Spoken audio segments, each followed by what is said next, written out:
meeting this evening, and we are going to hold another one tomorrow evening. Because of the size of the study area, we are focusing tonight's presentation on Ward 7. Quite frankly, the presentations look similar in the beginning and the end, but the middle section where we're focusing on conditions, we will be focused tonight on Ward 7, and then tomorrow we will focus on Ward 8.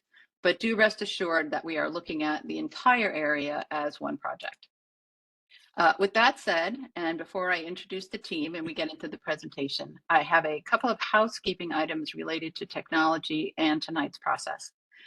Firstly, if you are having any technical difficulties, please post to the chat on your screen or dial 202, and the number on the screen is incorrect. So Julia, if you would put in the chat this correct number, I would appreciate it. Post to the chat or dial 202-997-8354, and someone from IT will be able to help you. And that number will get posted just shortly. Again, 202-997-8354. The virtual public meeting is being recorded and can also be viewed live on DDOT's Facebook page. If you would like to participate or provide a comment, but you don't particularly want to be recorded, you can also email the DDOT team. More information on how to further contact us will be available at the end of the presentation. And again, you can always go to the new website that we're going to introduce later as well. The fully recorded meeting will be posted to DDOT's YouTube channel within a week's time following the meeting.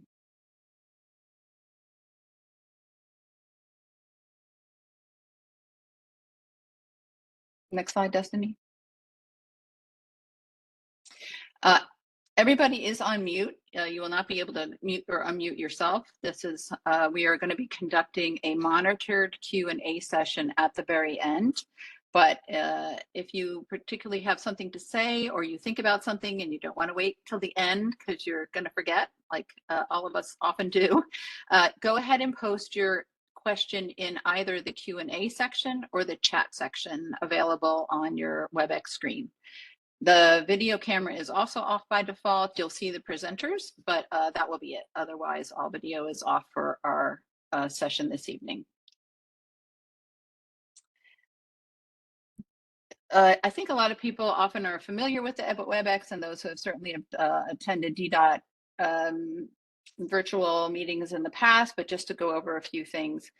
I'm going to go just right from the slide right here. If you have a question during the presentation, again, please send it to the Q&A feature. We're going to have about a 40-minute presentation this evening, and then we will have about 50 minutes to go through Q&A. If we don't get through the full discussion this evening, we will take questions after the meeting, of course. Again, you're going to be able to go to the website, and then we'll be posting answers on the website and also through a FAQ document that we will put together after the meeting. If you don't know how to post a Q&A, you'll see on your screen to the lower right-hand side, there are 3 dots. Just click on that 3-dot icon in the bottom right side and select where it says Q&A. A box will pop up with it, and you'll be prompted with a chat box. Just put your question in the chat and hit submit, and that's it. You don't have to do anything else. If you are dialed in by phone, I see we have a number of people who have called in this evening. If you hit *3 to use the raise hand function, then we will go ahead and take you off mute once we get to that monitored Q&A session at the end, and we will go ahead and take your questions in the order that we receive them. Next. We are also using the chat feature. Everybody, I think, is pretty familiar with the chat feature, but it's the same premise. Go and we'll click on chat. There's a bubble on the bottom right-hand side there. Click on chat, or click on the 3 dots again, and you'll see a chat prompt.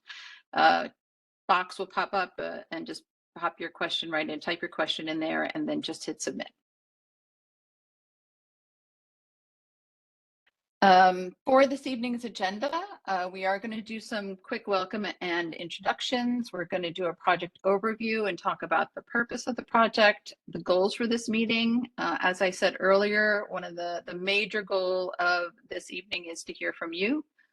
because again, your input is very valuable to what we're doing and as we're moving forward. So we are going to provide lots of time for that conversation at the end. You will hear from a number of people from our team who will be describing our project intent, our approach, what our schedule is. You'll hear about our current conditions analysis. We're going to talk about transit and traffic and pedestrian and bicycle. And you'll see quite a few maps. They're pretty detailed maps. All of these maps will be available later on the website as well. And you can click on them and zoom in on them, and you can see them in much more greater detail. If you want to do any further study on them, please feel free to do that after. We are going to talk about our continued public outreach efforts, and then we'll provide some additional information on project content. And then, and before that, we will definitely have the Q&A session.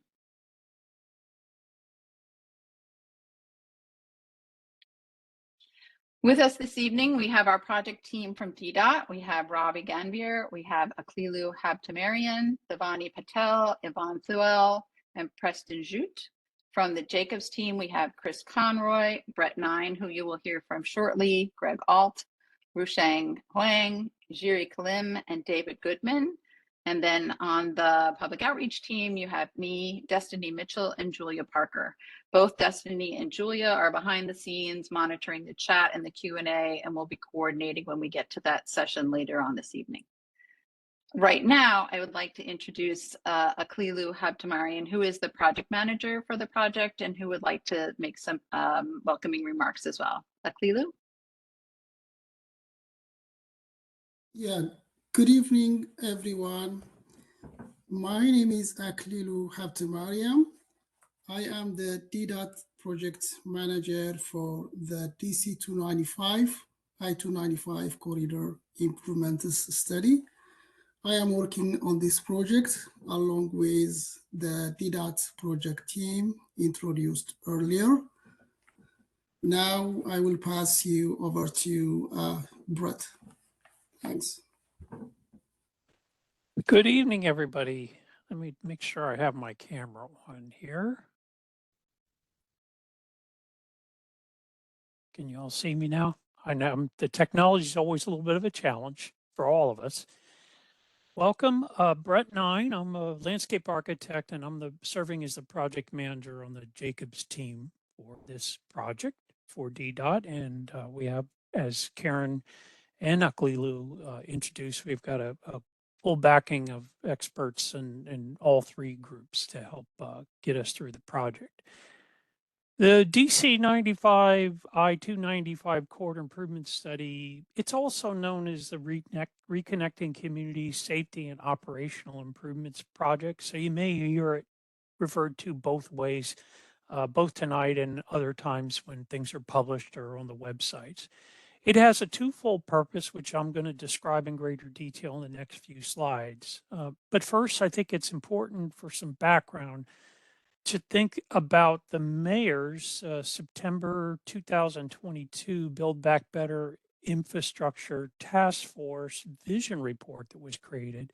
And in that, this project was specifically identified as a long-term commitment to improve safety and increase multimodal transportation options, and of course, reconnect your communities. The redesigned concepts ultimately that will be developed will seek to make those reconnections within your communities, which have been divided from each other and isolated by the highway and the adjacent railroads for a long time, including River Terrace, Parkside, Mayfair, Eastland Gardens, and Kenilworth neighborhoods, for example.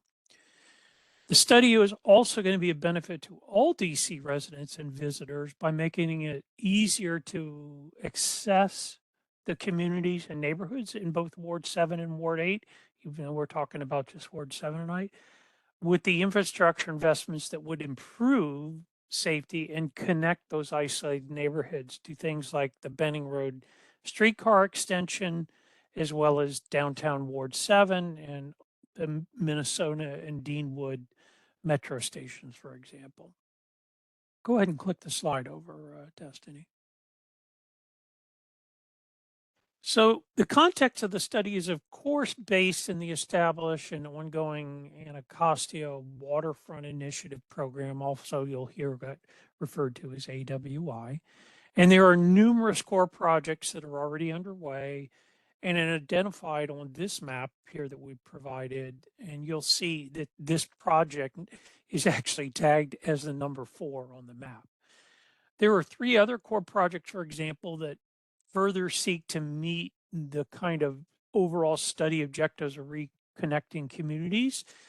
And those include the Parkside, number 5, Douglas Street, number 14, pedestrian bridge, and also Lane Place bicycle and pedestrian bridge, which is number 13.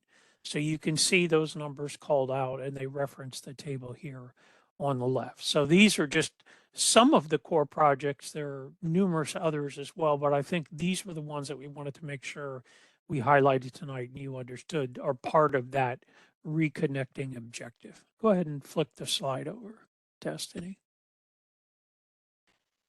So as Karen said, for the meeting tonight, we have 3 big overall questions that we would ask you to keep in mind as we walk through the presentation, and so that you can actively contribute, you know, in the open Q&A session at the end, because we want to receive your valuable feedback during that session that will help us make sure we're focused in the right ultimate improvements. So those 3 questions obviously are, I have them here on the slide, and it's thinking about your personal life there in Ward 7 or Ward 8 if you're joining this meeting tonight. And that is, have you personally experienced any connectivity or other transportation issues at the locations that you're going to see identified in the study so far? Those are going to come up on the slides. And then, are there locations where the connectivity or other transportations you know of occur? In other words, you've experienced them, but we didn't identify those. So keep that in mind as you look at the slides. And then lastly, do you have any other ideas about improving? And we're talking about the wide-ranging transportation here: biking, walking, you know, all of the components that would involve getting from across DC-295 or I-295, so that you want us to consider for reconnecting in the future. So go ahead and click to the next slide. So let me describe the overall scope of the project and the intent.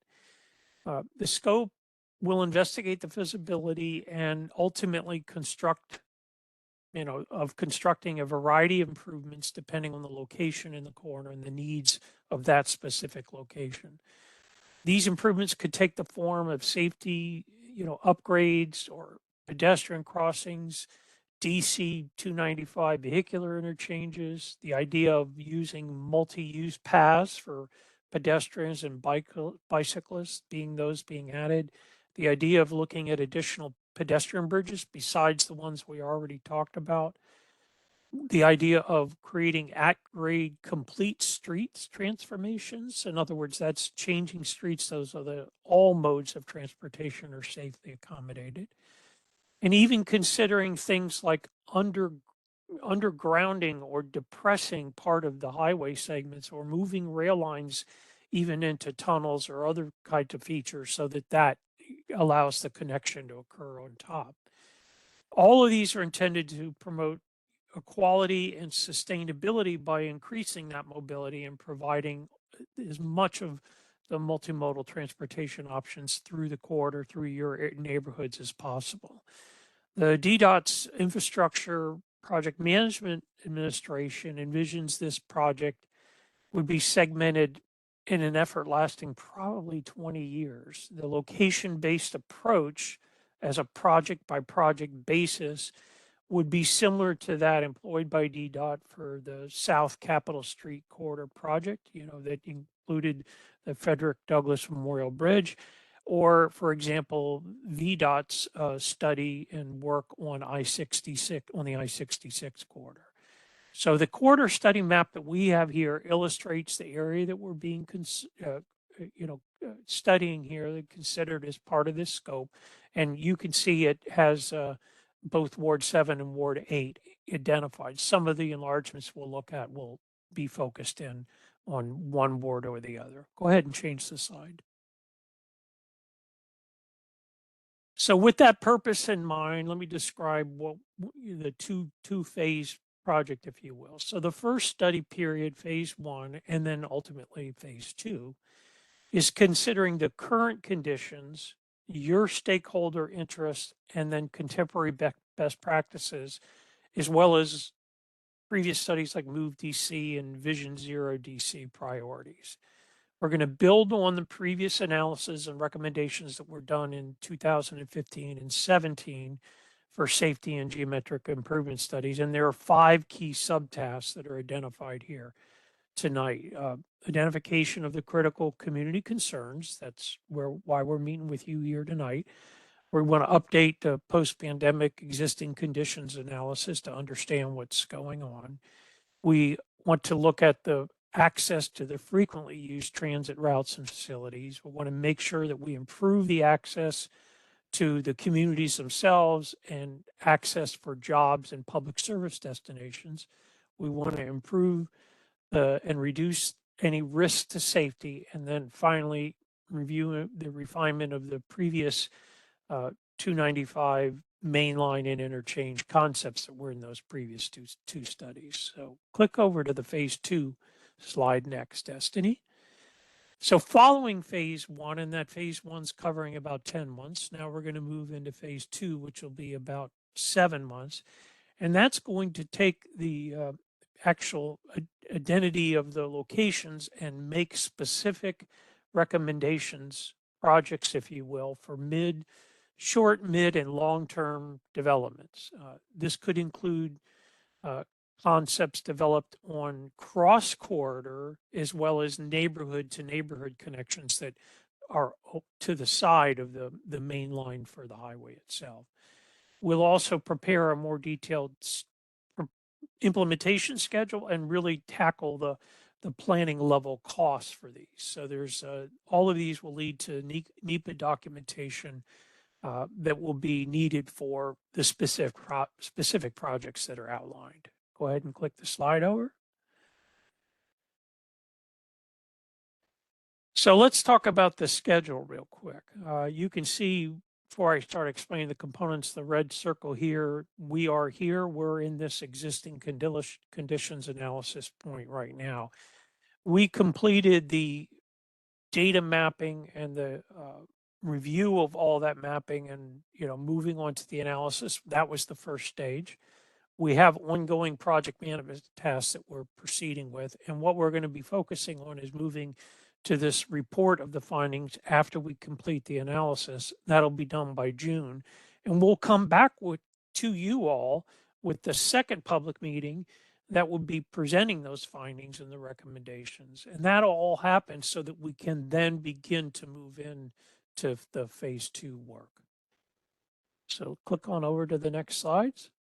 So now I want to go ahead and start talking about the map series that we've created. Now, we've covered the details of the project and the schedule, and I want to show you some key mapping that we've completed. There's been over 100 aspects of the corridor that we've looked at and analyzed the data collections for the existing conditions.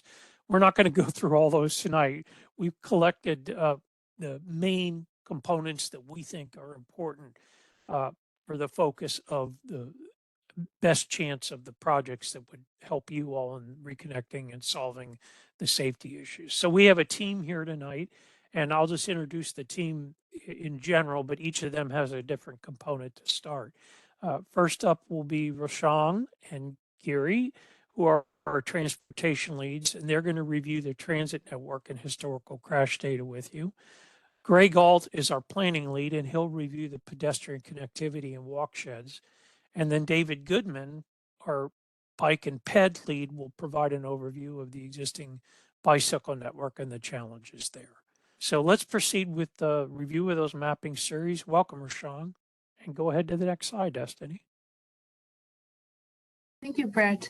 Good evening, Good evening, everyone. My name is Ruochang Huang. I'm a transportation planner, and we are working on this project. So starting from the existing transit network in the study area. Next slide. There are 4 metro rail. This is the existing transit network in the study area. There are 4 metro lines accessible through 5 metro rail stations in our study area.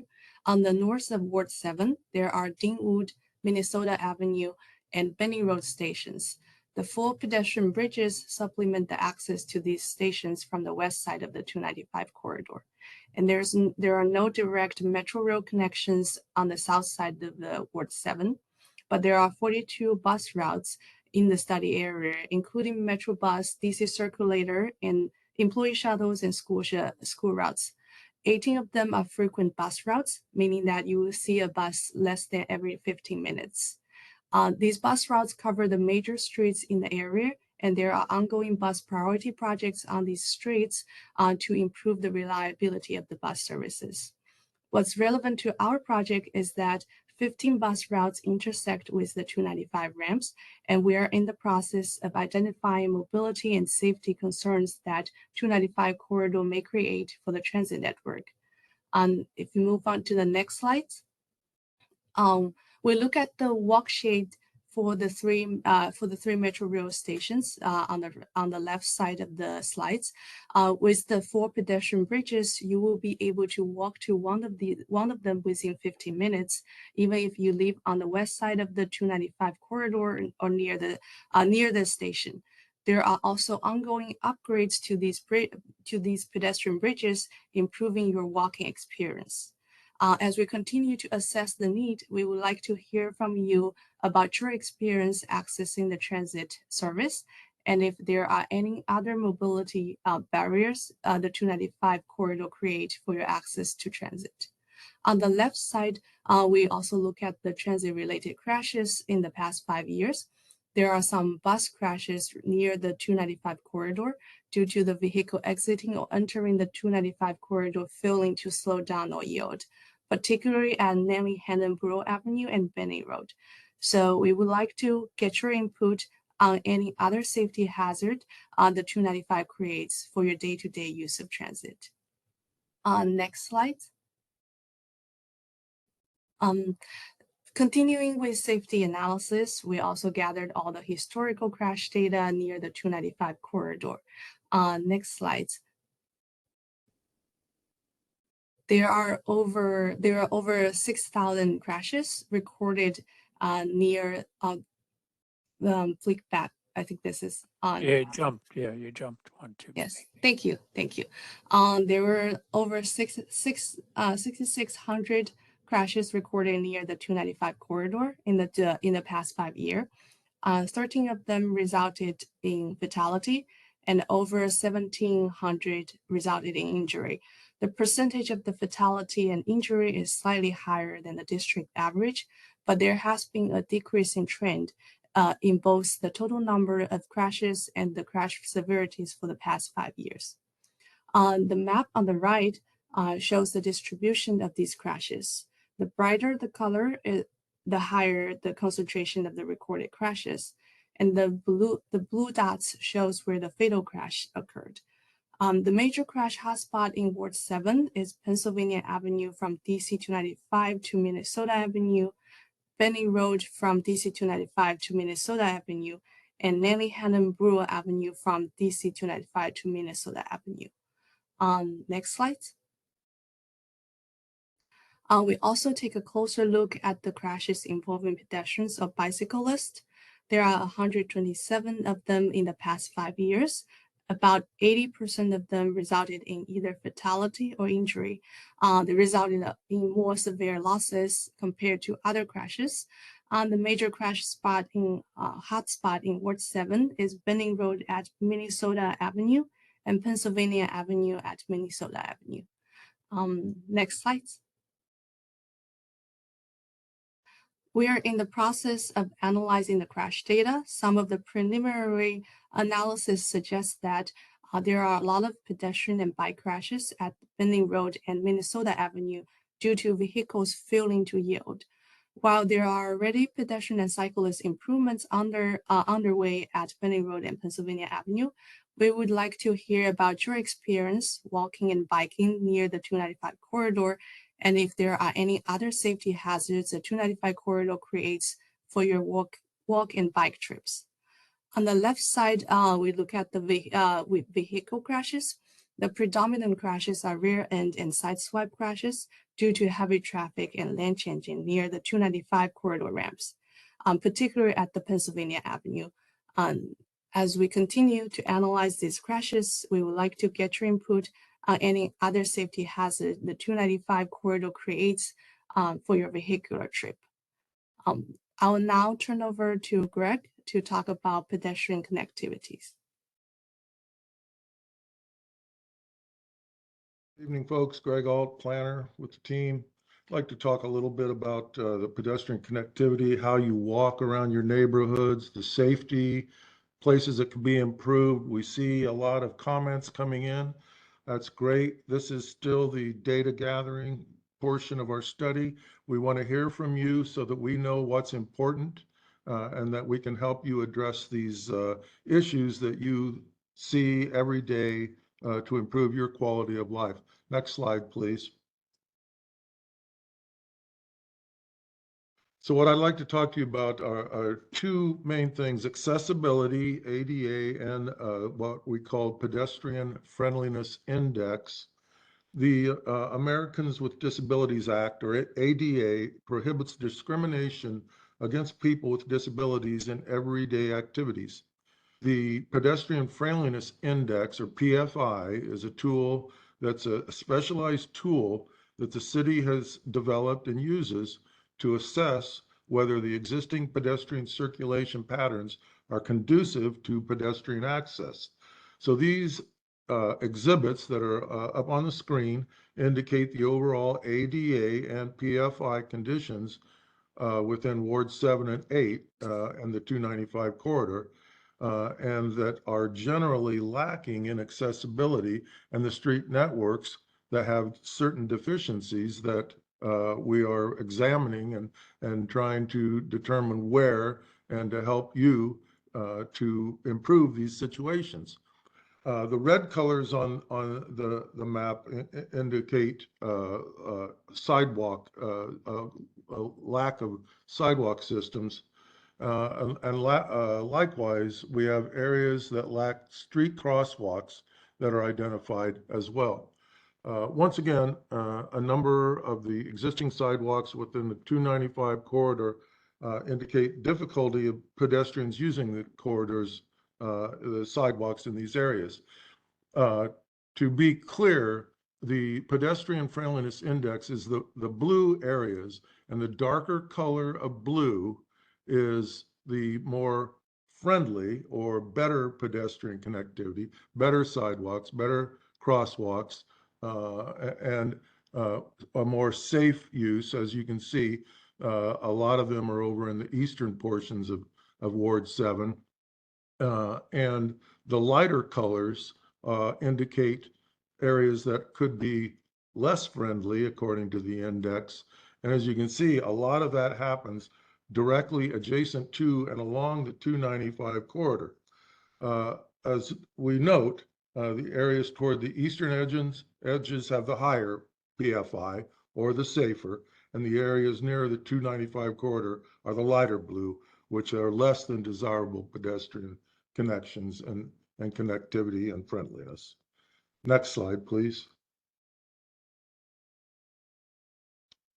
What we'd like to talk about here is as indicated on the previous slide, the ADA and PFI indicators in Ward 7 reflect good connectivity in the urbanized areas along Minnesota Avenue, but less connectivity along I-295 and its close-in environments, especially within a 2-block area east and west of the 295 corridor. There's 4 pedestrian bridges in this ward, and they're located equidistant along the corridor and provide access to the Minnesota Metro Station and the Deanwood Station. The system also provides access from the urban core to the pedestrian space and the parks along the river. Next slide, please. So we just, as you all know, you all live in the area, you walk these streets and drive these streets every day. And we just wanted to take a couple of shots here, images as we drove and walk around the area. The distance, for example, the distance from the Minnesota Avenue Metro Station to the Benning Road is about 1,250 feet, or a 5-minute walk.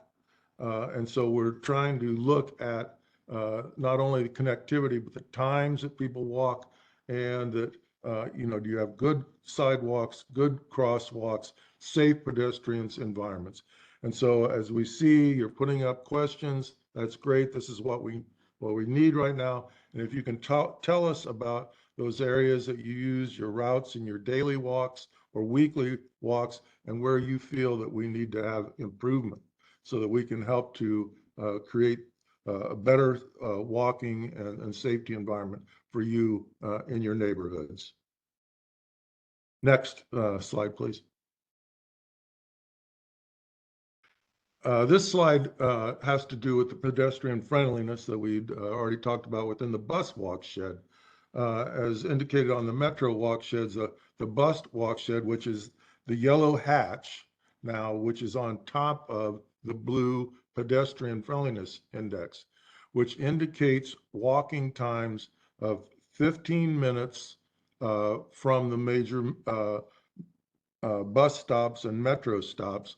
We have over 100 bus stops within the Ward 7 and 8 project sites. Consequently, the vast majority of the project site is within the 15-minute walk shed, and particularly those areas nearest the major arterials in the vicinity. Once again, the sidewalk conditions indicate a number of discontinuous and single-sided sidewalks along the roads and the street and the areas adjacent to and near the 295 corridor. Likewise, the pedestrian friendliness index indicates the eastern neighborhoods in Ward 7 and 8 have reasonably good pedestrian characteristics, and the areas nearest to the 295 corridor need improvement. Next slide, please. And then finally, once again, the walk shed, the overlay of the yellow on top of the blue pedestrian friendliness index. What we see is the bus walk shed in Ward 7 is quite good, and nearly all the areas and neighborhoods east of 295 corridor are very walkable and convenient to the bus routes. The areas to the west of 295, Kenilworth, Mayfair, to a certain extent River Terrace, are not as well served. And it's an area that we definitely want to take a hard look at. The sidewalk gap in Ward 7 is good in the densely urbanized areas. That is, we don't have that many gaps in the sidewalk connectivity, but some gaps are found in the less dense neighborhoods, particularly near the 295 corridor. And the connectivity along the Anacostia River is somewhat fragmented and discontinuous. Now we'd like to go on to the bicycle and ped bicycle network, and David Goodman will pick up the content now. Thank you. Thank you, Greg. Can everybody hear me? My mic. Yes. Okay, great. Thanks. I had to change headsets. Is my video on? Not quite yet. Anyway, hello, my name is Dave Goodman. We could go on to the next slide to talk about the bicycle network. First, a little bit of a primer on the way the city and other communities evaluate bikeability. Gone are the days when we measure lane miles of bike lanes and say, hey, we're doing really great because we've got 20 lane miles of bike lanes. We really now focus on the level of stress, the experience of riding a bike in this area, rather than what the facility on the ground looks like. So the district and other communities have been working off of this thing called the bicycle level of stress. There's 4 different levels. Stress level 1 is the lowest level of stress, and generally it's the kind of environment where you would let your children ride a bike. or you would take your kids for a bike ride, or your grandmother if she was so inclined. That's a very low stress kind of environment. Going up to stress level 4, which is the kind of environment that a lot of people attribute to people who are, those crazy cyclists, right? The people who are fearless. They're not afraid to ride in any kind of environment. A lot of bicycle facilities have been designed for the people who are absolutely dedicated to riding their bikes, which is fine. But the city and a lot of communities have agreed that they're setting a different target, and that's to create environments that are good for anybody to ride a bike, not just people who are fearless. So this level of stress helps give us an idea of what we're working with. And if you go to the next slide, you will see that here we are. Next slide. The bicycle level of stress. The lower stress level environments are green, and then so you'll see that there's a handful of places like that. A lot of yellow is sort of a average acceptable level of bicycle stress for most people, and then there's some maybe darker orange and some red. What this generally is telling us, you can see in the bullets here, says that inside the neighborhoods, within the neighborhoods, for the most part, streets are fairly bikeable. Traffic is slow, there's lower volumes of cars, and you could ride your bike on the neighborhood streets reasonably well. The problems come when you're trying to ride from your neighborhood out into another neighborhood or down along one of the major arterials because you actually want to get somewhere.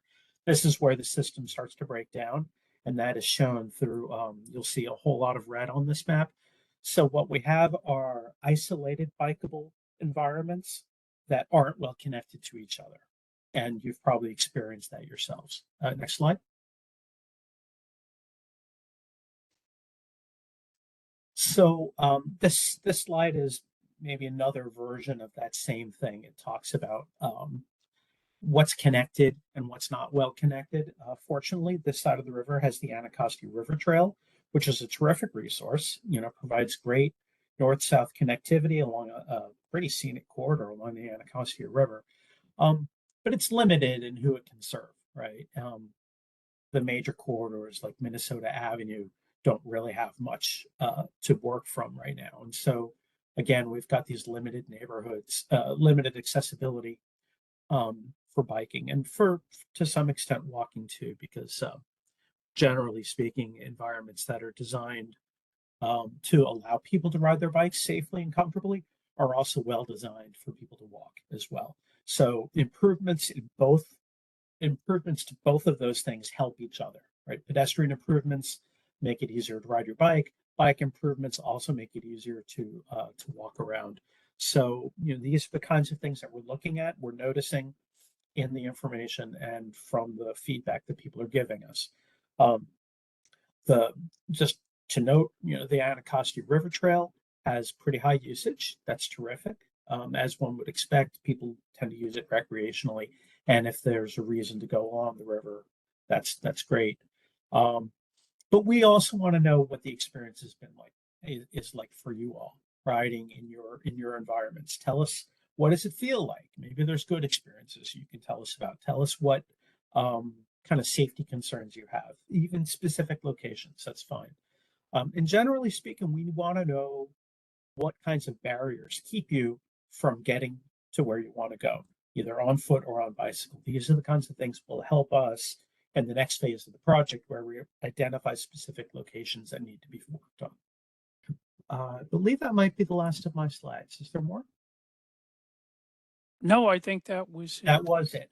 All right. Yeah. Well, thanks. Back to you, Brett. All right. Thank you. Appreciate it. Welcome back. I know that was quite a bit of mapping to absorb. And like I said, there was so many other components as well that we could go through that will be available on the project site as well. But I think as I was reading the comments, your responses have been excellent so far. We're getting really good list of ideas and specific locations where there's problems with both for vehicular and pedestrian and bicycle as well. So appreciate that. So just describe and recap the status again. I know I gave you the detailed schedule in the beginning, but we've completed the data collection. We're working on and completing the existing conditions analysis now, and this input we're getting tonight is really helping guide us towards the most critical concerns, specifically for your ward, and we'll hear more about Ward 8 tomorrow. And then we're going to formulate our findings into a report. That's what I'm talking about in June. That will be coming back to you for discussion, presenting those recommendations, and you'll be able to let us know, did we, address all of your concerns that you've been providing tonight. And then lastly, we will proceed with phase 2 based on the results from phase 1 and really be able to identify the best possible short, mid, and long-term improvement concepts. So that's the technical part of it. We're going to open it up to questions, but I want to turn it back over to Karen. I think she's got a few more points of information that can help you stay involved in the project, not just tonight, but going forward as we continue to make progress. Karen, I'll turn it back over to you. Thank you, Brett. That was a great presentation, and thank you all so very much. I also want to say thank you all for your comments. We've been reading them closely. They are excellent and exactly what everybody has been looking for. It's clear that a lot of people are on the very same page about everything, so that's helpful also as well. I did want to go through a couple of things right now, and we do want to show you that website. So right now, we want to talk about continuing public outreach. I saw somebody asked a question about whether there would be an in-person meeting. And Brett, I just want to make sure I'm not speaking out of turn, but I do believe that the next public meeting that we are going to have is going to be an in-person meeting. So look for more information on that in the coming months as we complete the. That's correct. That's right. Yeah. Yep. Great. As we finish continuing with the analysis, and as Brett mentioned earlier on, there will be a second public meeting, and yes, that public meeting will be in person. And we will do that also in Ward 7 and Ward 8. So just as we're doing the 2 meetings tonight and tomorrow night for Ward 7 and Ward 8, we'll do the same thing when we come back in June. Perfect. And we will also be, again, out talking about this project in various, meetings and things along those lines. If you would like the team to come and talk about the project, please just let us know, and we'll have somebody come out to a meeting or a civic association meeting or anything along those lines. We're happy to do that as well, because we do want to get as much input as we possibly can from the community on the project. Also, just continue to look at DDOT. If you don't follow DDOT social media, it's at DDOT DC, or you can always check on their website at ddot.dc.gov for general information. But what we'd really like you to do is to go to the engage.dc.gov website. And you can see on this slide, we've got the web link there. It's https:// and Destiny, if you'll pop over to that, hoping that this works.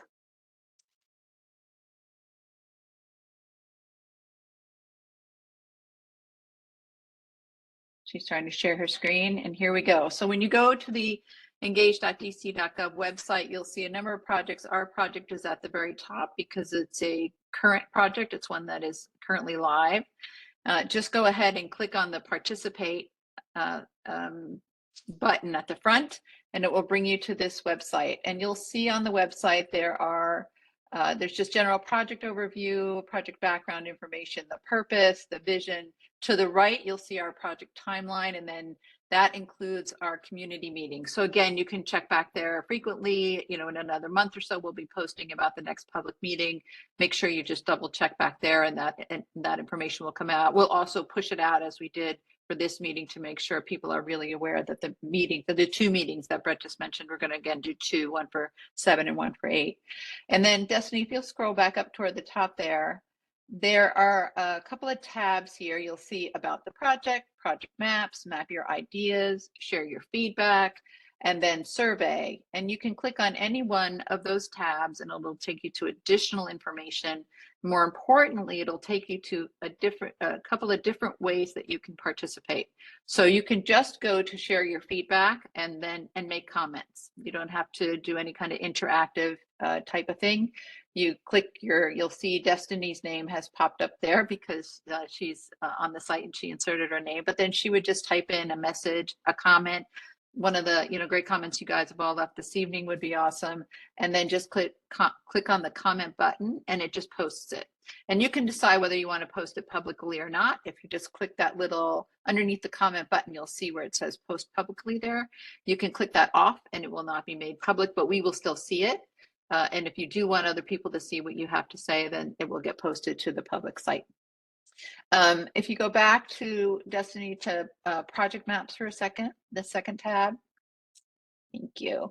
The project maps that are listed here that Destiny is highlighting right now, those are the maps that were in the presentation this evening.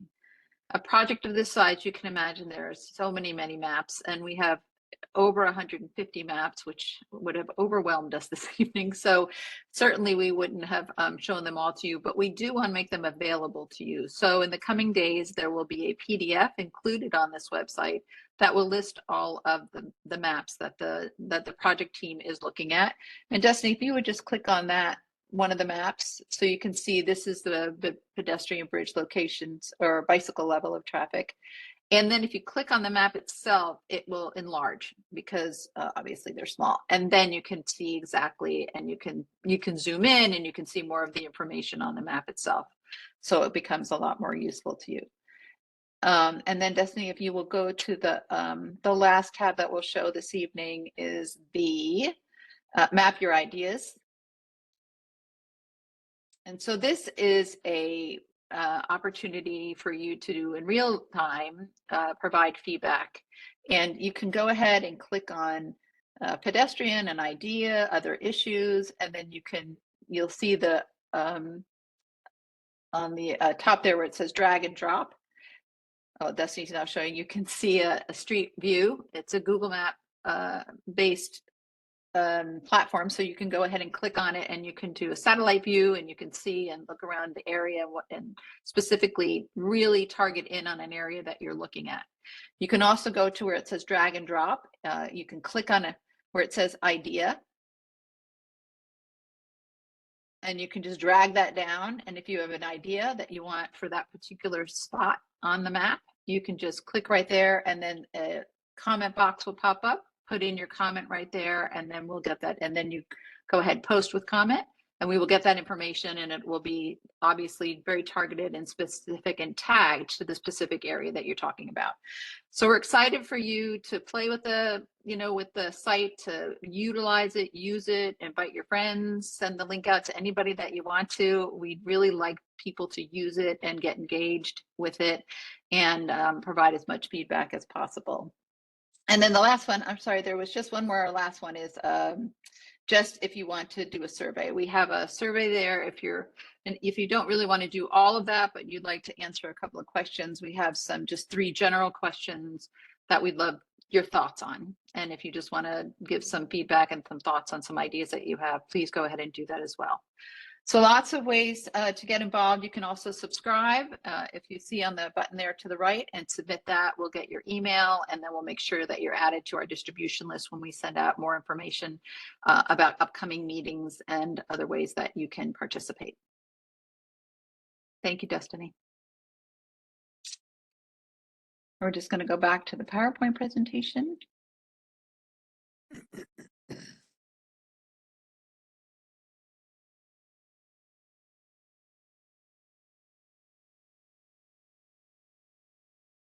We're going to get ready here to go into the monitored Q&A session. First, before we go there, though, I did want to say, Destiny, we're on the notes section, so there you go. Thank you so much. It's really important, again, not only do we get your feedback, that we want to know the audience with whom is participating in this project and in the meeting this evening. This is a very easy way for us to gather some information. You can either use this QR code or you can go to the link, which we will provide in the chat. You'll see it's already there. Julia Parker just posted it there. It says the Title VI form. If you'll just click on that form, it'll take you to a web form. It's very easy. It takes 2 to 3 minutes to fill it out, but it's really important information for our team to get. And if you could just participate, that'd be great. At the end of this, when everybody logs off and you're all done, you will actually get an email sent to the email that you logged in with for the meeting this evening. You'll receive an email that'll ask you, and we'll send you also a link to this form. So another way for you to click on it. Certainly don't want you to leave yet, because we're going to get ready for our Q&A session. So okay, so Destiny, I think yep. So this is, we're going to just leave this up here. Again, there's our project website. If you need to contact the project manager who introduced himself in the beginning, Mr. Habtemarian, Aklilu's email is there. You can also go ahead and email him and participate in that way as well and ask your questions, and he will, or a member of the team will get back to you. Okay, so now I think, Brett, if we're ready, we can get into the Q&A session. One of the things I do want to do, there was a lot of information on that came through on the chat, and a lot of this is not actually questions. There are some questions in here. A lot of this was really just mainly comments on safety concerns, some ideas actually about how improvements could be made, comments related to and which I was going to say, the comments, even if it's not a question, the comments are so valuable because they do point out specific locations. Oh, I totally agree. So Yeah. that's what I was going to say. I think I'm going to go ahead, if it's okay, and just read through these. And then if a question comes up, Brett, we'll go ahead and answer the question. But I'd like to acknowledge the work that everybody's doing here and what they're saying. So I think it would be helpful if we just kind of read through them, if that's okay. And sometimes it's good to hear things instead of just reading them. So, and I'm going to start up here at the top. The first comment that we had was the Nanny Helen Burroughs, Minnesota Avenue, Kenilworth Avenue intersection is a horrible mess, and I would hope for changes to make that intersection smoother. Oh, here's a question. 295 is both an interstate and a local road. That is correct. So which is the source of the problem, and what is the role of federal highway in this project? Well, I'll answer it from the standpoint, and I don't know if I mentioned it earlier in the presentation, but we also have a separate stakeholder group that's involved in the study as well, that has all of the agencies that have some authority or involvement in the of the corridor, and even things like DC Water, who, while they don't control the corridor, they have infrastructure that's in the corridor that might be affected by any changes we make. So FHA is part of that as well. And each of those are being provided the same kind of forum you all are involved in tonight. We're doing with the stakeholders as well to make sure that they're aware of each of the components that are going on. So they're not, each of them is not an active participant, but they all have an advisory role in it as we complete the study. And then, of course, since it is a federal highway, for portions of it, any kind of changes to the roadway itself would require their review and approval as well. Okay, thank you, Brett. Again, this is related to Nanny Helen Burroughs, Minnesota exit is dangerous with cars in the right lane turning left. Get an arrow signal light, please. Get on 295 at the same location. The merge lane changes at times, having the exit and entry using the same lane. Very dangerous. I did have a question if the second public meeting was intended to be in person, and the answer is yes. As I said just a little bit ago, yes, that meeting will be in person. Here's a question from ANC 7C. Hello to our ANC representatives. Thank you for joining us this evening. How is air quality, car exhaust, being addressed for users of the pedestrian bridge? I'll tackle that for now. That's not one of the physical aspects that we're mapping for the existing conditions, but the air quality analysis that would be required for any of the projects that we develop in phase 2 will be a factor in evaluating how they address that situation. We obviously know that the closer you are to the actual highway corridor, the the more effects that the users of the corridor have on the adjacent neighborhoods itself. And I think there was a question further on, I recall, there was several questions or comments about how so many folks commute through here. They're not really a member of this community. They're using the corridor to get from one end to the other for their job or whatever purpose they're driving. So they're not aware usually of the effect they're having, and we will be looking at that component as well. We're using a software that's analyzing origin and destination of trips so that we can figure out where people are going either through the corridor or within the corridor. So that'll help us figure out where the concentrations of the air quality, may be more problematic because of the commuter traffic that's going through there. So we don't have an answer to that yet, but that'll be a big factor in the evaluation of the projects in phase 2. Thank you, Brett. And I did want to just remind everybody too that we are being recorded. All of this is being recorded and will be on DDOT's YouTube channel in the following week. So just to let you know, if you're taking notes, you can go back to the recording at some point just to double check your notes. Okay, so next was there's no circulator bus line in Ward 7. We do need it. And I know that's an ongoing discussion. And WMATA is a stakeholder in that advisory group as well. Right. Yeah. So they will hear this comment. But and so is DDOT, and the DDOT circulator Right. team are also invited and involved as well. Okay, merging on to 295 north from Kenilworth and Benning from the left lane is dangerous. There is no merge area, and the left lane consists of higher speed traffic.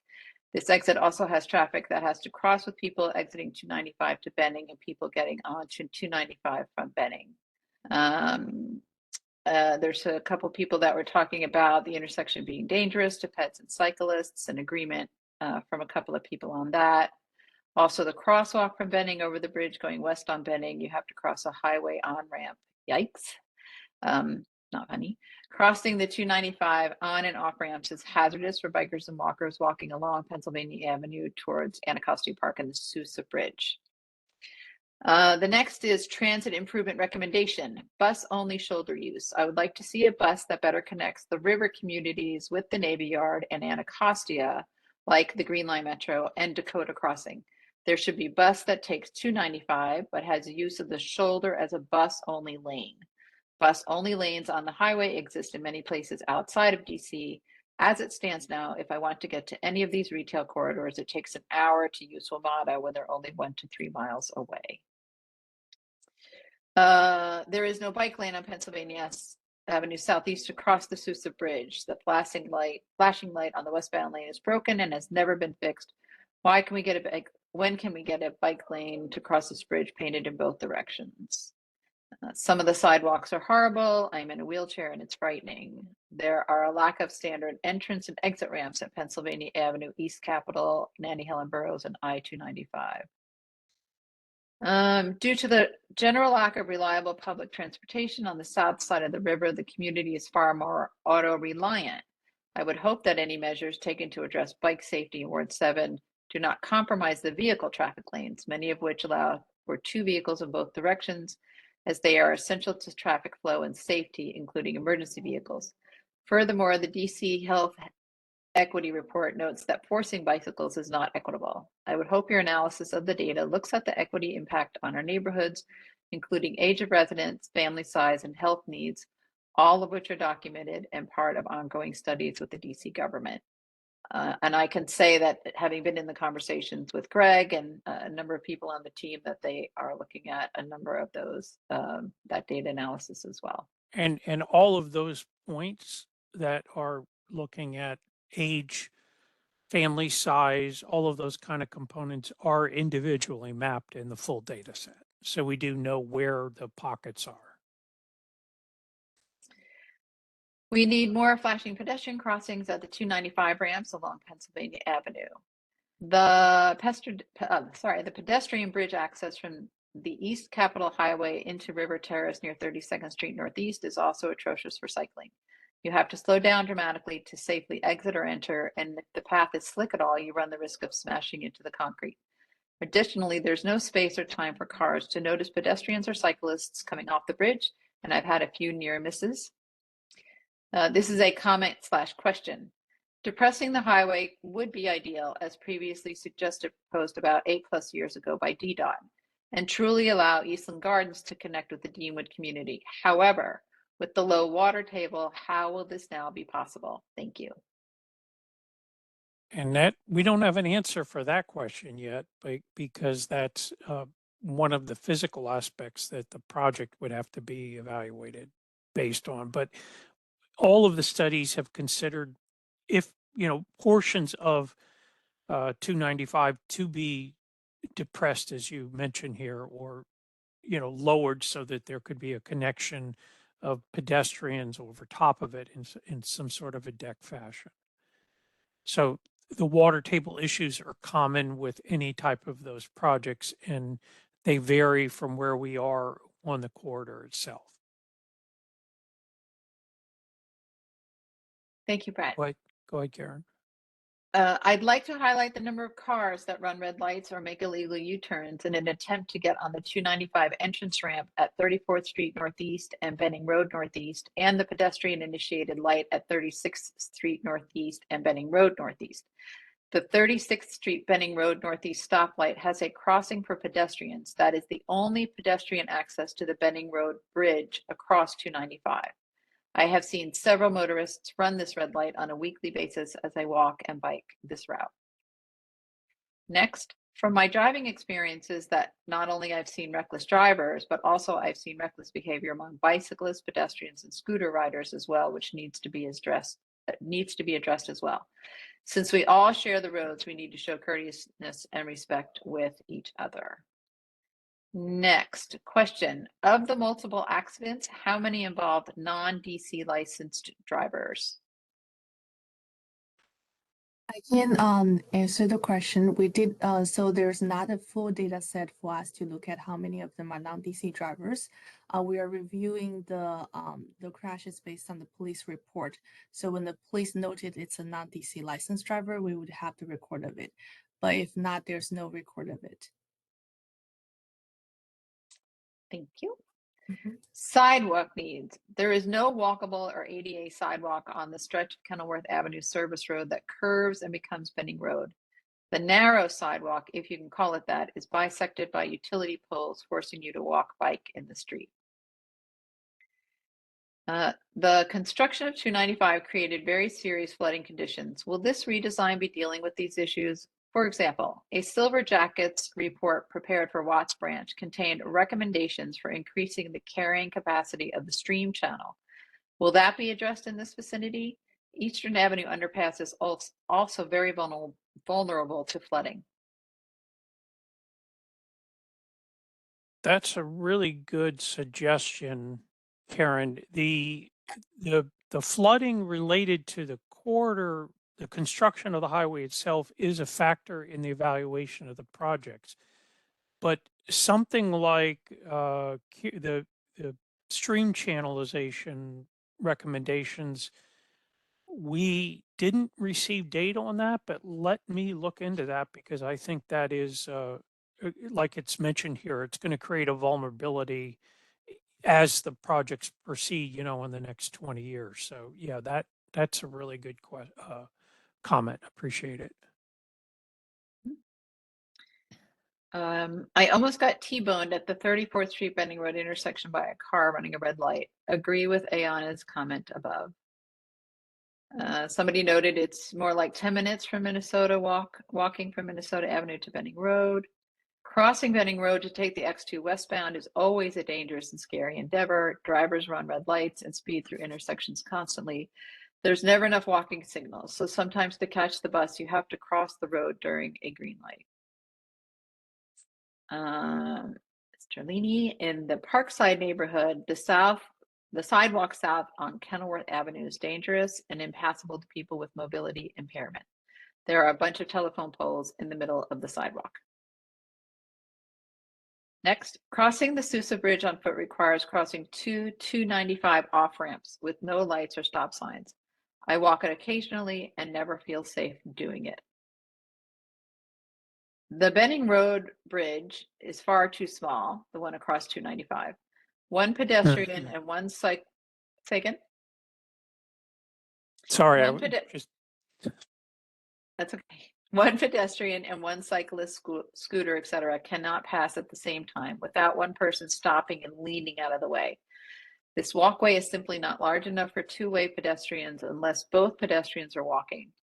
This is a concern for safety and is the only way River Terrace residents can access the metro station by foot. Another good question, are you envisioning this pedestrian study to serve the parks, for example, leisure and exercise, or commuters? That's a good question, and I can answer it directly. It's not just a pedestrian study, but all the corridor improvement studies are focused on serving the communities here, not the commuters that are traveling through this and make no stops or no connections to the neighborhoods. That said, and I know there was another comment in here about how the fact is that this corridor acts is kind of two purposes. One is a commuter route that's just going through, and it also serves as the local connection. So that we're not going to necessarily address commuter needs as a higher priority than the reconnecting the communities, but we do have to understand how they're impacting the project and how we might solve those problems in a different way. So that, we have a focus on reconnecting the communities through pedestrian and bicycle connections, but the commuter problems of those going through still needs to be addressed as well, because it will help solve some of those pedestrian connective problems. Thank you, Brett. Okay, the Benning Road Bridge walk path is far too small and dangerous for every user. That was in response to somebody who said that again earlier. The Nanny Helen Burroughs crossing has narrow sidewalks and you're mixed in with heavily congested and aggressive traffic. Somebody asked if we were capturing the comments in the chat. Yes, we are capturing all of these comments for sure. Again, the a record of this meeting will be on DDOT's YouTube channel, and we are capturing all the comments in the chat as well.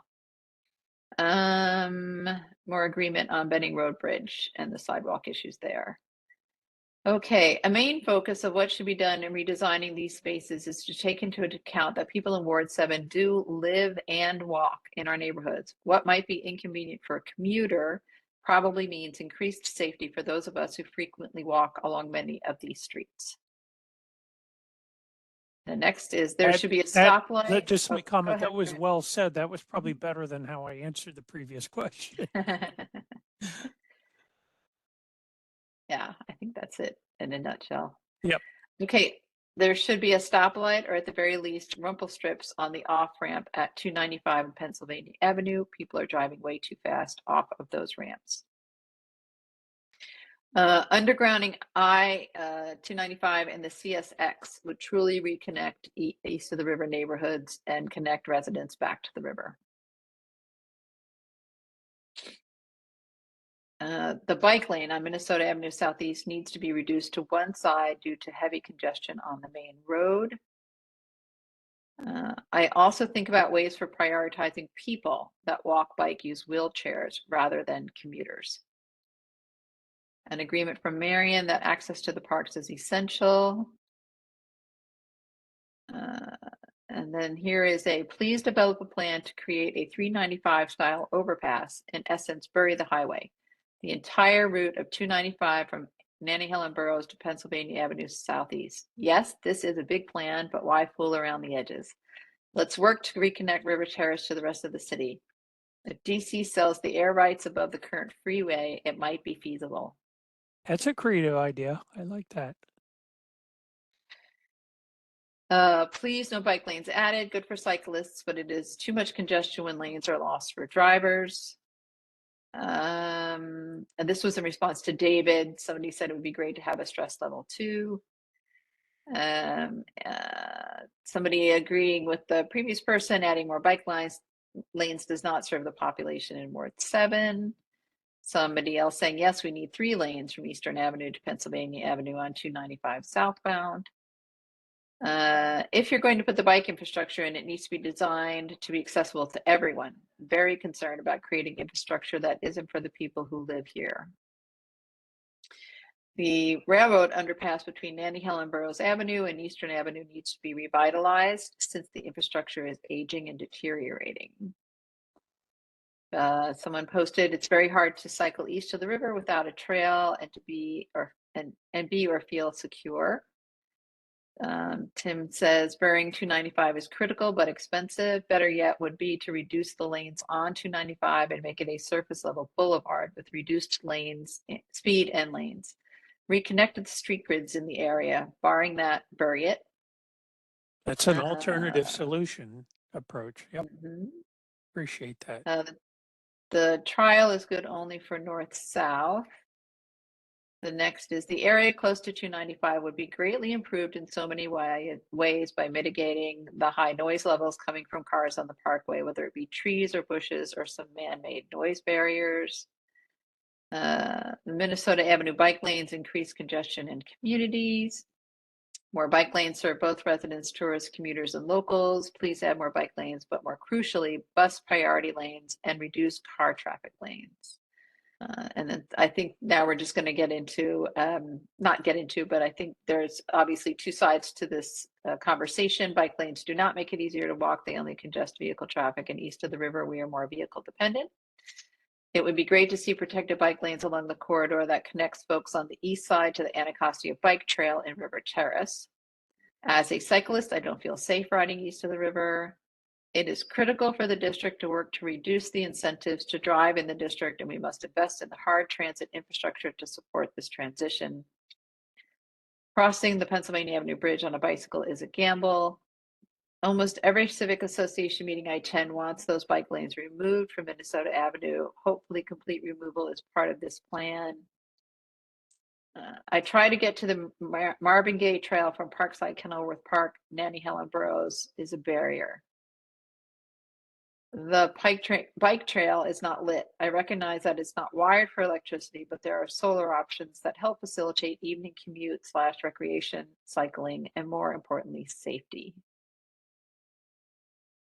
Okay, I need the planners on the call to ride a bike over all the bridges over the river Sousa, Benning Road, East Capitol Street, in both directions, in both the morning and evening rush hour, especially in the dark. Otherwise, it's just active bikers like myself complaining. Until you experience the danger, terror, excitement, and difficulty, then these planning sessions are wasting my time.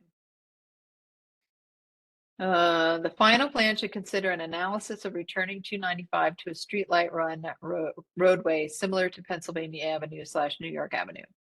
As it stands now, 295 doesn't work. Therefore, it's time to give up that idea and return the area to the structure that existed before it.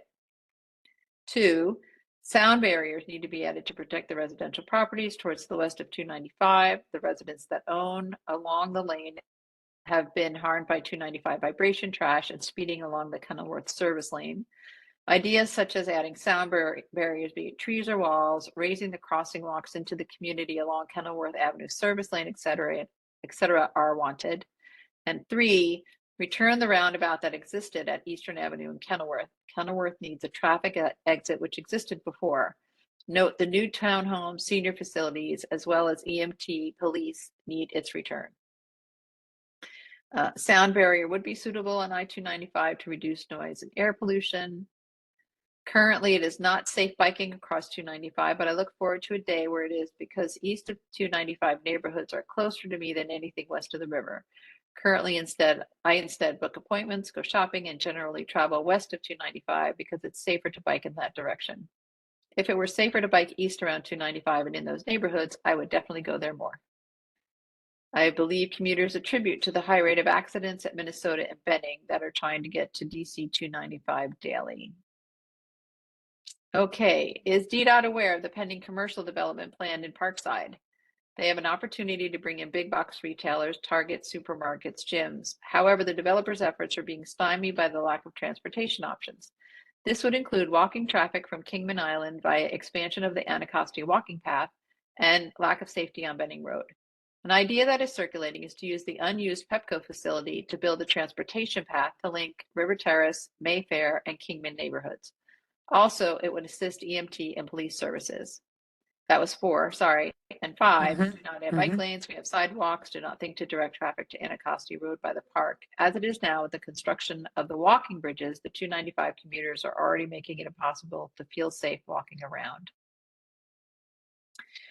So Okay, was, that oh, go ahead, I'm sorry, Brett. I was going to say that comment, so 4 and 5 were a continuation of the first 3 points above. There was a break in the chat, just so we can make sure we connect those together. Yeah, we'll make sure they're as a group. Was there a discussion about 11th Street exit to Benning Road? That's one I'm not sure I understand what the question is there. I think that speaks to earlier above that there's a concern with the safety of the exits off onto Benning Road, and I think that was addressed earlier on. Okay. So we can I look was at that. considering. I thought it was a comment on the future 11th Street Bridge Park and how that would connect. And I don't. That's why I didn't understand it, because they're not next to each other. So now I understand what you mean. Thank you. I believe that's what it was, if I'm incorrect, and the person is listed as Villarreal. Yeah. If you would just put in the chat, if you were talking about the new 11th Street Bridge Park as opposed to the current 11th Street Bridge, then just let us know. Thank you.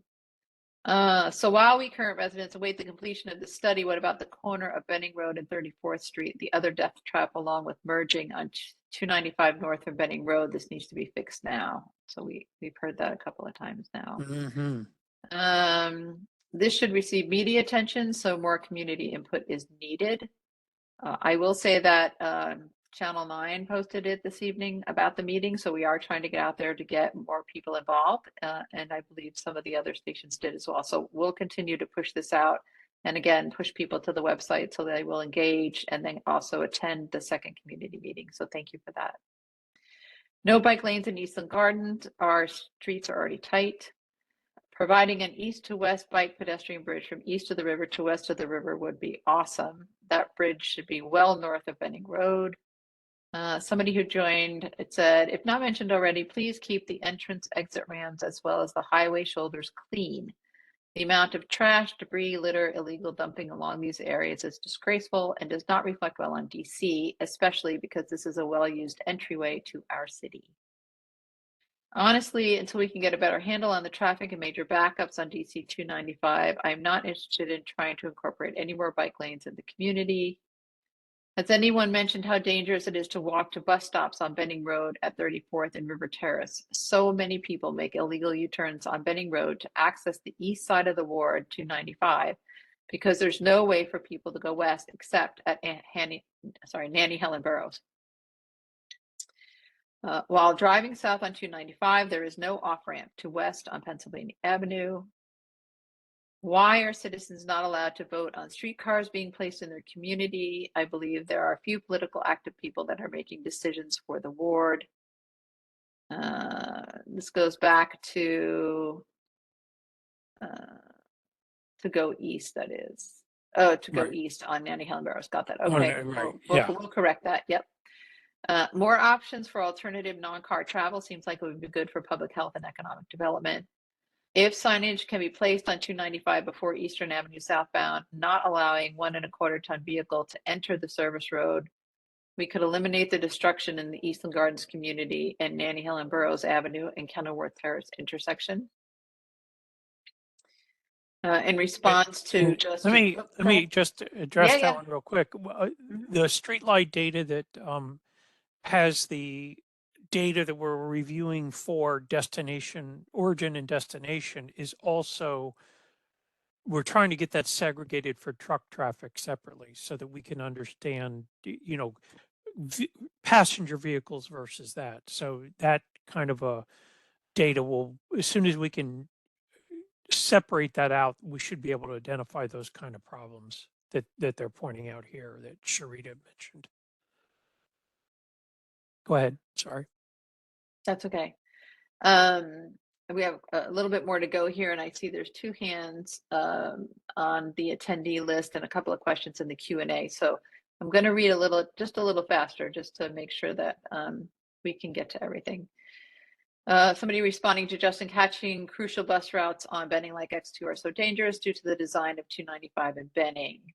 This is a question. Is DDOT considering adding the newly developed train buses? They promise to be a low energy and lower cost method for mass transportation.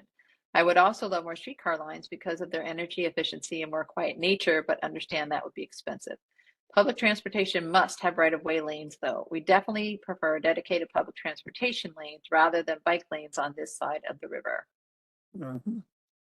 As a River Terrace resident, the Anacostia Trail is a great and safe resource to cycle to and from many parts of the city without the risk of car collision. However, safety is a huge issue due to lack of lighting throughout the trail, in particular between Anacostia Park and River Terrace Park, and underneath the bridges on both sides of River Terrace Park. Unfortunately, this trail is not safe to walk bike on in less traveled hours, and especially near dusk, dawn, after dark. Lighting and more park police presence would help to make this a more commuter-friendly bike option and options for bikers, walkers to connect to other parts of DC. I would ask that as you are designing the future, you remember some disabled people will only be able to drive to their destination. It is not an ideal to plan the future without cars. What is the plan to reduce the daily commuter traffic on DC-295 currently? It is a major hassle for the residents almost daily. I agree. That's why I made my comment about referencing the DC Health Equity Report. When promoting this meeting, might I recommend you share the meeting times and dates with ANCs in Wards 7 and 8 and community associations like River Terrace Community Associations for community members that are particularly close to these areas of concern. I almost missed this meeting and would hate for others to miss it as well because they aren't checking the website. So just to be, if you didn't receive these emails, please do let us know. We did email the ANCs a number of times, as well as the community associations, and we sent out postcards with all of the meeting information to both the zip codes in Ward 7 and 8. So again, if you didn't receive that email, would you let me know so that we can make sure that they are getting to you? And I do apologize if maybe it went into spam or something, but we will continue to work on that and to make sure that you are getting any notifications about any future meetings. Is there any desire to address this problem head on, that the problems stem from having one road serve as a local and a highway? Mm-hmm. This cannot be fixed with Band-Aids. That's what I was mentioning earlier. With it, there's a native conflict here we've got to resolve. Okay. River Terrace has been highly known for cancer rates due to I-295 East Capitol Street, Benning Road, Anacostia River, CX Railroad, and the former Pepco plant historically. Comment, non-DDOT. I don't mean to laugh, but I do not like this WebEx as attendees cannot see the other attendees. Additionally, you cannot fully see the chat comment other than line by line, which causes a duplication in questions, and you cannot read the people's comment, which could be valuable for true consideration. We will make sure that we get that comment back to the IT folks. Thank you.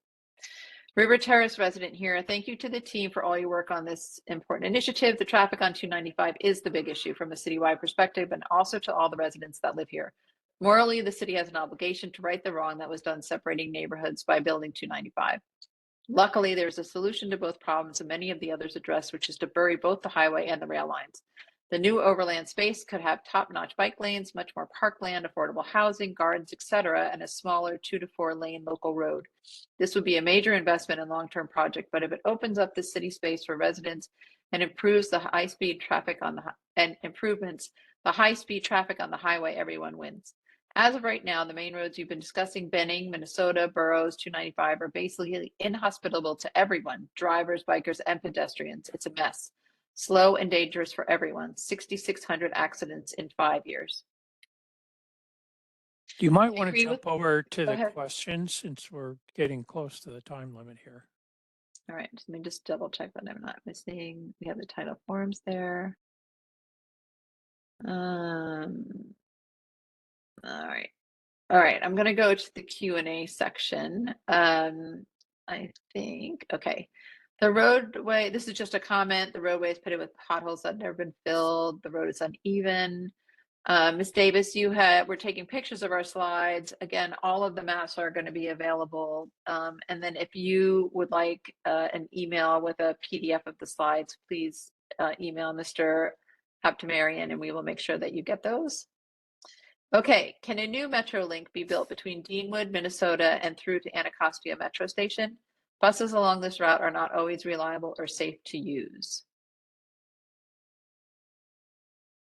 This study needs to be done in conjunction with law enforcement, business owners, and other stakeholders in Ward 7. Are there plans in place to do this? Don't have an answer. Yeah. Well, I think, Brett, that speaks back to your stakeholder Right, answer exactly. that you had earlier. Mm-hmm. DDOT panelists and study partners spent time engaging in transport, specifically pedestrian infrastructure in Ward 7. This is more comments. Read that question again. I wasn't sure I understood. Have DDOT panelists and study partners spent time engaging in transport, specifically pedestrian infrastructure in Ward 7? So are we out walking these sidewalks and the infrastructure as part of the study? And the answer there is yes. Well, yeah, we are out. We did a whole series of field reviews. That's correct. Yeah. Mm-hmm. The word transport though, that's what threw me because I thought maybe they were like asking, have we ridden every bus line in those areas? And that we haven't. So. Mm-hmm. I'm fast forwarding through to questions here. Where did that go? Do we know what the number of vehicles that travel from Southern Avenue to the Sousa Bridge is? And if not, we can respond back to that question. Ms. Davis will get back to you on that.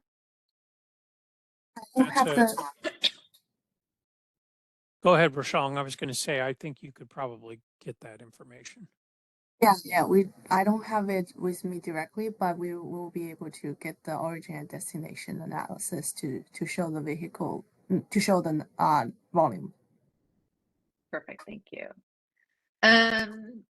This was a question about stormwater management, which you spoke to earlier.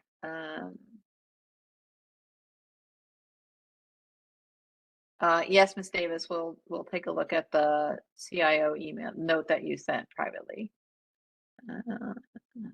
These are just comments.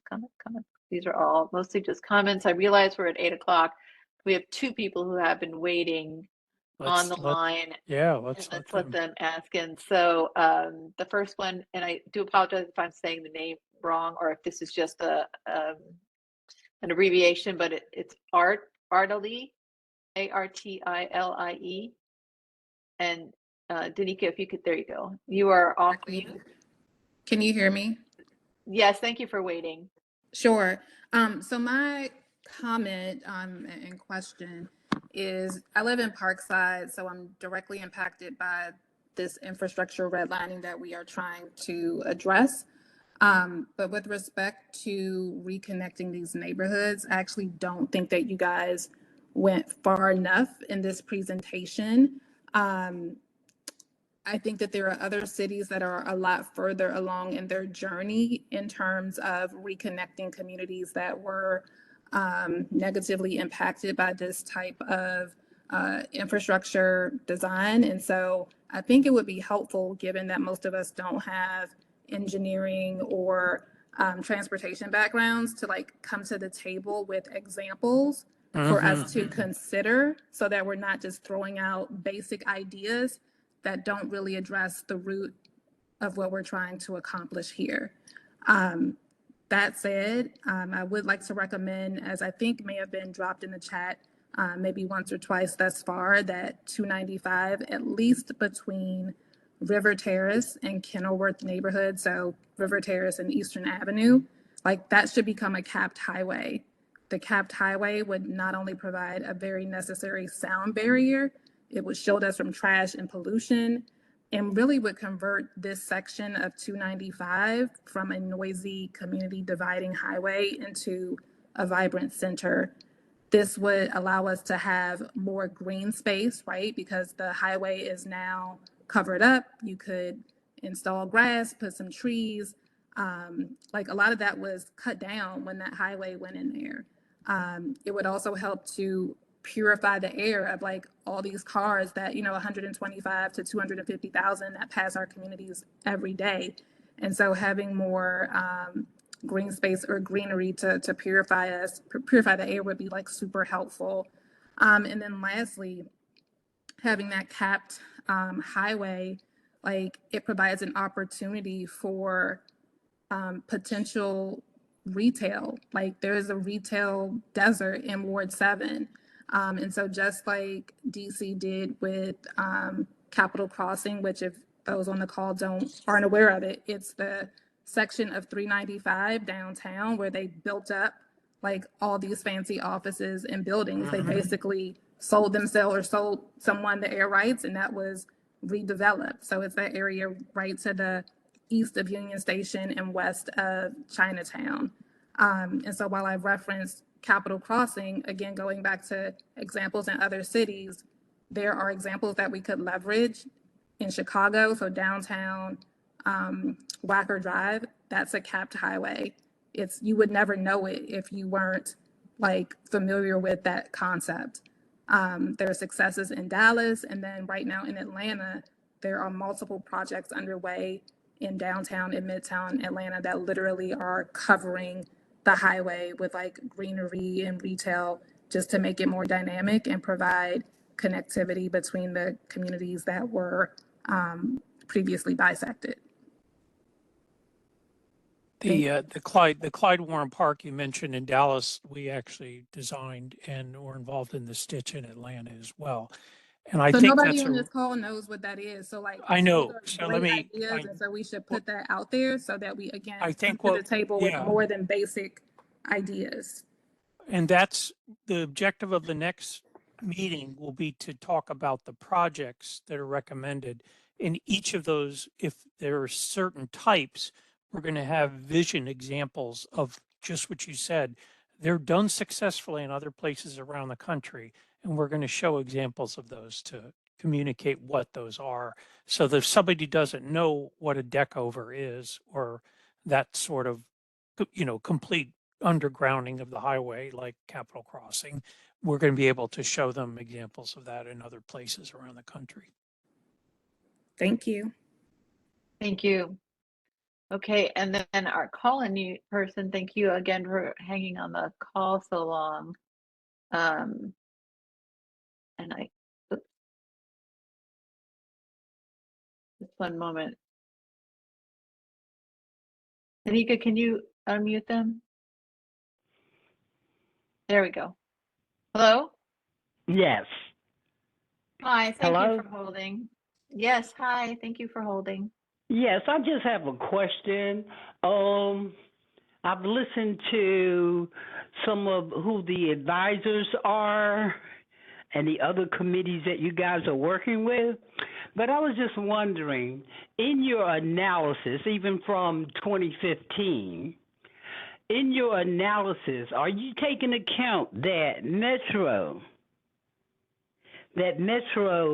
is shutting down 67 of the 135 Metro buses routes and reducing the services in 41 of the remaining ones? So how is that going to impact when you're trying to improve the the traveling and the commuting between these let's say Ward 7, Ward 8, 395, 295? How is this going to help when they're taking away our transportation? Hello? It's not going to help. You're pointing out a very good fact here. We have them on the stakeholder committee and have asked for their future improvement plans and or reduction plans. And Yes. we're aware of it, but we're not quite sure yet if they're going to go through with all of those or whether those are just in the planning stage right now. But you are correct that it would be a hindrance to making connections when you take away the transit opportunities. Exactly, from our communities, Ward 7 and Ward 8. So I was just wondering if you guys were thinking about this in the analysis, because I'm sure that it's already in black and white. We're just not being told yet. At least that's what I'm thinking. They're providing their long-term plans, but they're just plans. They're not, like you said, they're not black and white and moving forward. They were just Right, giving because us they scenario last year. Last year they came up with it. Well, we'll connect back with the stakeholder committee and get a confirmation from them on what they're actually implementing in the changes. Yes, please do that so that the next time we talk, that we can be told that Metro is not going to do that, Metro is going to do that, because the community needs to know. You're talking about implementing infrastructure and things that make our community more accessible, and then in the meantime, Metro is talking about declining us as far as the number of buses we have. Something is just not right. So I just wanted to say that, and thank you for whatever you guys are doing, but please check that out. We will. I'll bring that back to the stakeholder group. Thank you very much.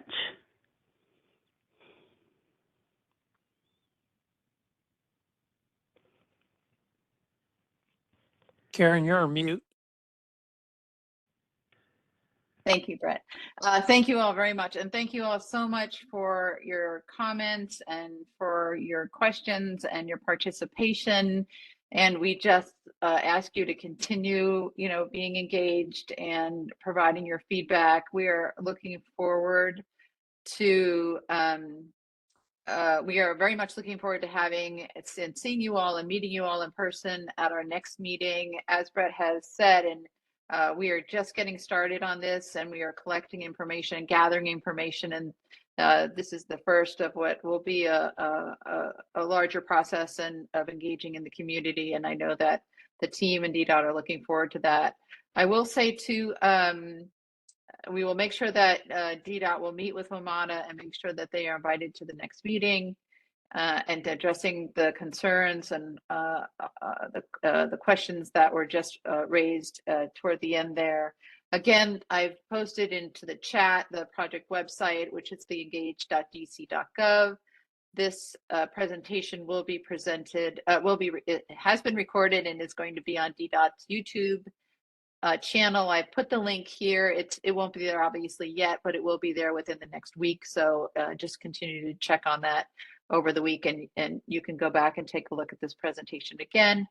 I think that is all we have for this evening. We have gone over time, and thank you to all of you who stayed on. Again, we really appreciate it. We will continue to reach out, and when you get the mailing or the flyer or any emails from us, can you please forward them to your communities and your friends and your neighbors and your associations and anybody else that you know. The more that we push out this information, the more participation that we will get.